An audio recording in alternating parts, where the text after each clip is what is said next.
Iriwe chisemi Julius Ogamba Migos niga kwaniri guru yogosirwa kwebyegwa asaboro kigwa guchakira chiskuru cyoboroso gwika university okwana korwa State Lodge ya Sagana imyanyeri chingaki cha mameranyo ya matera gose egala Migos nigo akwanire tomoroberio OCBC asogosire byegwa na korosia chiskuru cyo kwegeria amatera.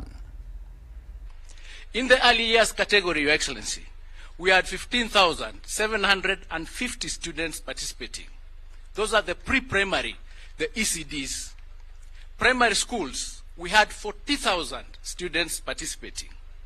In junior schools, we had 24,050 students participating. In secondary, we had 48,300 students participating. In TVETs, we had 8,000. And in TTCs, 4,800. And the universities, 6,350 out of the 26 universities. What does this tell us? It tells us that talent is across our institutions.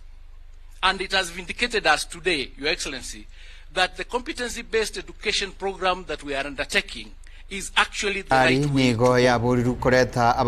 And because of that, I support what the chairman has requested for, that we think about establishing a premier National Academy of Creative Arts and Music. The reason is I was sitting next to Momanyi here, John Momanyi, who presented the violin presentation.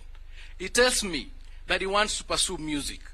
And he applied to go to the Interlochen Arts Academy in the US and got admitted. But the fees is too high. He got a scholarship of 50% of 7 million, is looking for the balance. If we had that academy in this country, he would not need to look to apply to a university or to a school outside Kenya.